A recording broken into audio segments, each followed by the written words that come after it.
आपण ऐकत आहात PAG मराठी स्टोरीज आणि मी सादर करते आहे मिसमॅच लव्ह या कथेचा पुढचा भाग. चला सुरुवात करते.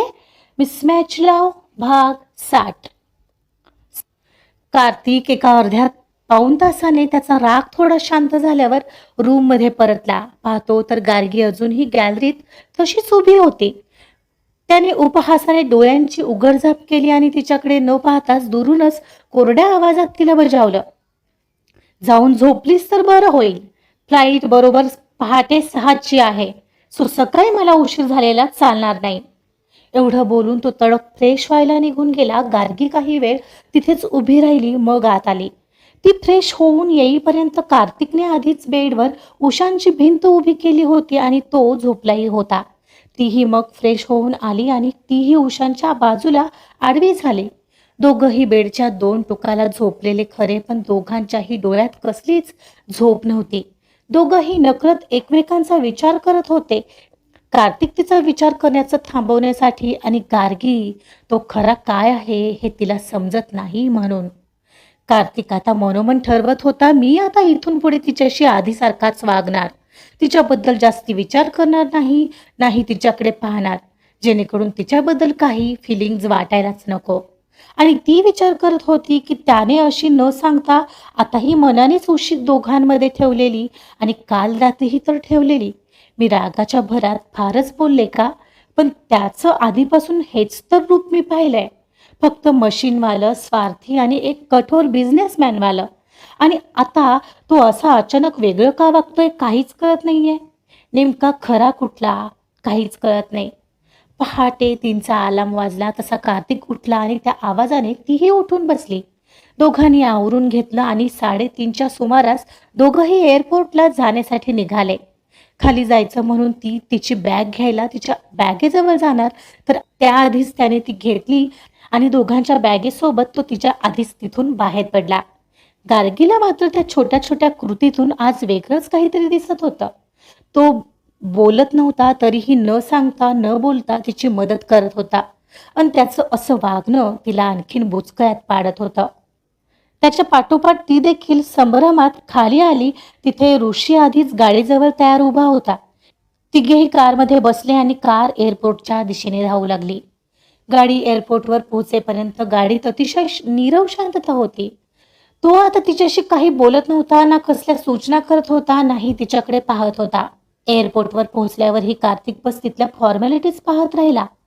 ऋषीचं तिकीट इकॉनॉमी क्लासमध्ये असल्याने तो चेक इन करून निघून गेला, तर कार्तिक आणि गार्गी बिझनेस क्लासच्या रांगेत उभे राहिले. विमानात शिरल्यावर कार्तिक मुद्दाम खिडकीच्या बाजूला बसला आणि गार्गी त्याच्या शेजारी. एक क्षणाला एअर होस्टेसच्या सूचना सुरू झाल्या आणि गार्गीच्या छातीत धडधड वाढू लागली. विमानाचा तो विशिष्ट आवाज आणि टेक ऑफची ती पूर्वतयारी गार्गीला पुन्हा अस्वस्थ करू लागली होती. कार्तिकने लॅपटॉप उघडला होता, पण त्याचं आता अधूनमधून गार्गीकडे लक्ष होतं. पाठीमागच्या वेळी तिने केलेला गोंधळ त्याच्या चांगलाच आठवणीत होता. आता ही तिरकस नजर टाकत त्याची नजर तिच्याकडे गेली. पाहतो तर तिने दोन्ही सीटचे हँडल आत्ताही घट्ट पकडलेले आणि डोळे घट्ट मिटून बसलेले. तिला पाहताच तिच्या मनातली भीती स्पष्ट दिसत होती. कार्तिकने तिच्याकडे पाहिलं.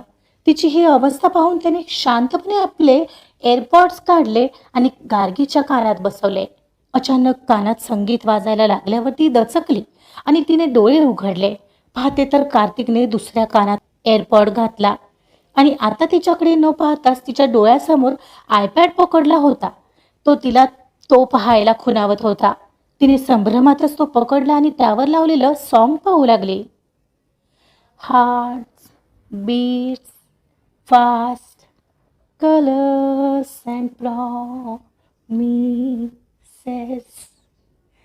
तिचं पूर्ण लक्ष आता त्या आयपॅडवर खिळलं होतं. विमानाने टेक ऑफ केलं, पण गार्गीला यावेळी त्याचा पत्ताही लागला नाही, कारण तिचे हात आता हँडलऐवजी त्या आयपॅडला सावरण्यात गुंतले होते. कार्तिकने एक अवाक्षरही न काढता तिचं पूर्ण लक्ष त्या भीतीतून बाहेर काढलं होतं, पण त्या वेडीचं मन आता त्या गाण्याचा अर्थ लावत होतं. I have loved you for 1000 years. हे शब्द कानात घुमत होते आणि गार्गी सुन्न झाली होती. बाहेरच्या विमानाचा आवाज आता पूर्णपणे बंद झाला होता. पण डोक्यात मात्र विचारांचा कल्लोळ सुरू झाला होता.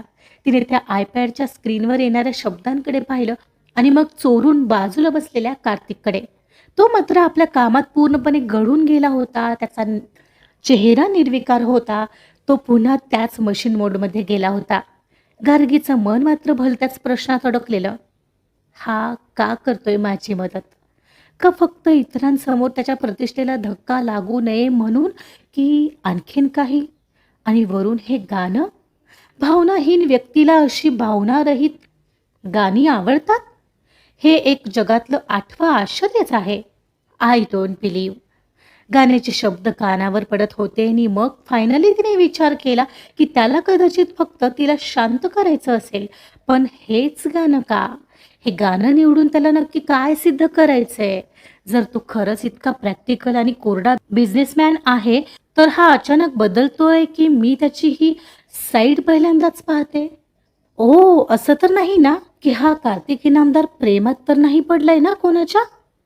ओह! मी का विचार करते याचा? मला काय करायचंय?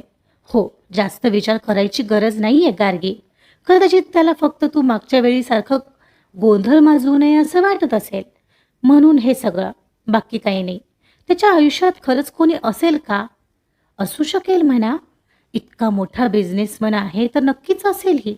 पण हो, त्याच्या हायजीनमुळे तीही पळून गेली असेल, नाहीतर पळून तरी जायची.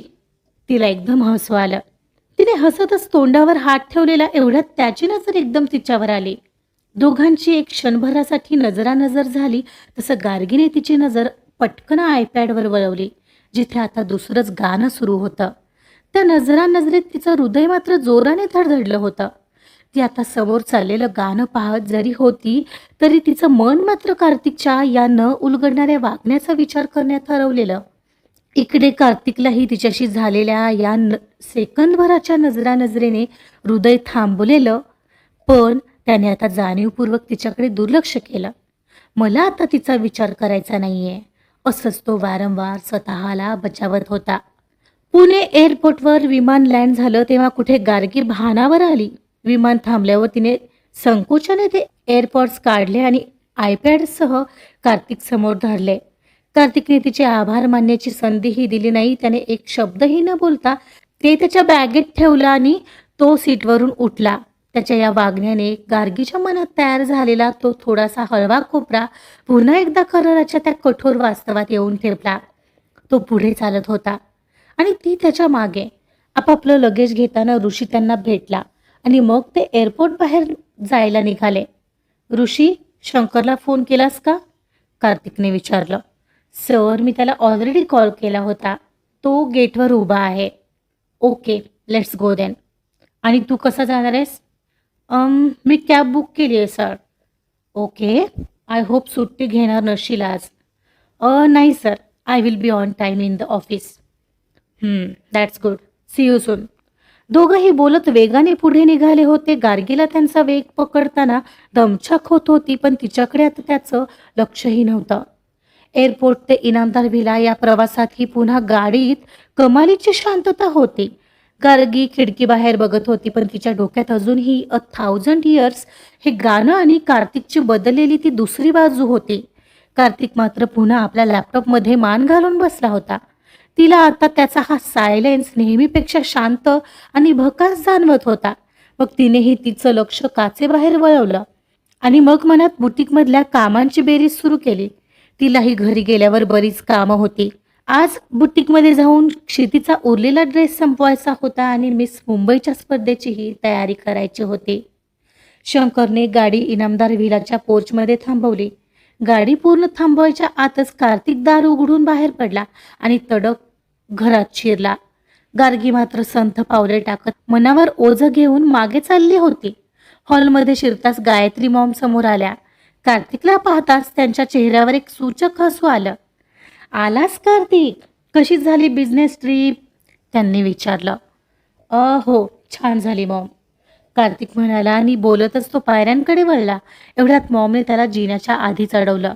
कार्तिक, लक्षात आहे ना मागे एक गोष्ट बोलले होते तुला? या संडेला वेळ काढशील जरा, आपण दोघं एका ठिकाणी जाणार आहोत, त्यांनी अतिशय गूढ आवाजात सांगितलं. ओके मॉम, बघू, आता मी खूप थकलोय, प्लीज नंतर बोलू यावर. आणि तो वर बेडरूममध्ये निघून गेला. त्याला ती हायजीनवाल्या मुलीची जुनी चर्चा जी मॉमने केली होती ती आठवलीच नाही. त्याला वाटलं मॉम पुन्हा कोणत्या तरी कौटुंबिक सोहळ्याबद्दल किंवा कोणा नातेवाईकांबद्दल बोलत असावी. हॉलमध्ये बसलेल्या निधी आणि मनीषच्या चेहऱ्यावर मात्र उपहासात्मक हसू होतं. कार्तिक आणि गार्गीतलं नातं आता कुठवर पोहोचलंय हे जाणून घेण्याची उत्सुकता त्यांच्या नजरेत होती. पण कार्तिक नंतर पाठीमागून थकल्यासारख्या दिसणाऱ्या गार्गीला हॉलमध्ये शिरताना पाहून त्यांना एक प्रकारचा आनंदच झाला. गार्गी खरं तर बेडरूममध्ये जायला निघाली होती, पण दादासाहेबांनी तिला आवाज दिला. गार्गी बेटा, इकडे येतेस का जरा?" हो ग्रँडपा, बोला ना." "काय ग, बरीच दमलेली दिसतेस. कशी झाली ट्रीप?" त्यांच्या आवाजाची ती माया पाहून गार्गीला थोडं हायसं वाटलं. हो, छानच." बरं जा, फ्रेश होऊन ये." हो, आलेच." म्हणत तीही फ्रेश व्हायला वर गेली. गार्गी रूममध्ये शिरली तेव्हा कार्तिक नुकताच बाथरूममधून बाहेर पडत होता. तिला त्या प्रवासाचा थकवा घालवण्यासाठी पटकन फ्रेश व्हायचं होतं, म्हणून ती बाथरूमच्या दिशेने धावली आणि बरोबर कार्तिक तिला आडवा आला. तिने डावीकडे सरकून जागा मिळवण्याचा प्रयत्न केला, तर कार्तिकही त्याच बाजूला वळला. मग तीही घाईने उजवीकडे सरकली, तर कार्तिकनेही तिथेच पाऊल टाकलं. 2-3 वेळा झालेला हा मिरर डान्स दोघंही एकाच लईत एकमेकांसमोर अडकत होते आणि हे पाहून त्या दोघांनी अखेर एकमेकांकडे पाहिलं. "सॉरी," ती पुटपुटली, पण कार्तिकच्या चेहऱ्यावर आठ्या होत्या. त्याने झालेल्या नजरेत नजर चोरली, पण आता तो एक जागेवर स्थिर उभा राहिला होता, जेणेकरून तिला जाऊ देण्यासाठी. चेहऱ्यावरची ती मशीनवाली शिस्त अजून कायम होती. जणू त्याने तिला न हालता जागा करून दिली आणि गार्गी मान खाली घालून एक शब्दही न बोलता आत निघून गेली. त्याला मात्र काय चाललंय कळत नव्हतं. तिच्यापासून दूर राहायचा तिचा विचार न करण्याचा प्रयत्न तो पुरेपूर करत होता, पण ज्या प्रकारे दोघात काही असे क्षण येऊ लागलेले आणि अत्यंत विचित्र काही घडवू लागले होते की त्याचं हृदय तिच्यापर्यंत परत परत येत होतं आणि तिच्या विचाराने धडधडत होतं. गार्गी फ्रेश होऊन बाहेर आली, तर कार्तिक आवरून आधीच खाली गेला होता. गार्गीनेही भरभर आवरला आणि ती खाली हॉलमध्ये आली. सगळे आपापल्या नेहमीच्या शिस्तीत डायनिंग टेबलवर बसून नाश्ता करत होते. गायत्री मॉम, श्रीकांतराव, मनीष, निधी तिथेच होते. क्षिती मात्र दिसत नव्हती. गार्गीच्या डोक्यात सध्या बुटीकच्या कामाची घाई होती. ती हॉलमधून थेट बाहेरच्या दरवाजाच्या दिशेने निघाली. तिला असं काहीच न खाता जाताना पाहून दादासाहेबांनी तिला आवाज दिला. "गार्गी बेटा, कुठं निघालीस? तुला नाश्ता करायचा नाहीये का?" दादासाहेबांनी काळजीने विचारलं तशी गार्गी थांबली आणि वळून त्यांच्याकडे पाहून थोडं हसली. नाही ग्रँडपा, ॲक्च्युली 2-3 दिवस माझं काम थांबलंय. मला आता बुटीकमध्ये जावं लागेल. खूप कामं पेंडिंग आहेत." तिचं हे उत्तर ऐकून गायत्री मॉमने तुच्छतेने ओठांचा कोपरा उडवला. कार्तिकचंही लक्ष नाश्ता करता करता गार्गीकडे गेल्या वाचून राहिलं नाही. त्याच्या मनात विचारांचं चक्र सुरू झालं.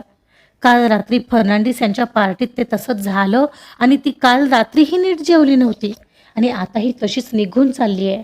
एवढं काय महत्वाचं आहे? कार्तिकला ठरवूनही तिच्याबद्दलचा विचार थांबवता येत नव्हता आणि त्याला स्वतःचाच राग येत होता. एवढा त्याला त्याचा पण आठवला. छे, का विचार करतोय मी तिचा? खाईल नाही तर उपाशी राहील. मला काय करायचंय? आय डोंट केअर, असं स्वतःला बजावत त्याने नजर फिरवली. पण त्याच्या काळजातली ती अस्वस्थता काही केल्या कमी होत नव्हती. आजचा भाग इथेच संपलेला आहे. तुम्हाला काय वाटतं? कार्तिक ठरवतोय तिच्यापासून दूर राहायचं, पण त्याला ते जमेल का? आणि गार्गी, तिला कसं पटेल? खरंच कार्तिक तिचा विचार करतोय. बघूया काय होतंय पुढील भागामध्ये. ऐकत रहा मिसमॅच लव्ह. कथा आवडत असेल तर प्लीज लाईक करा, सबस्क्राईब करा आणि शेअर सुद्धा करा. Thank you so much.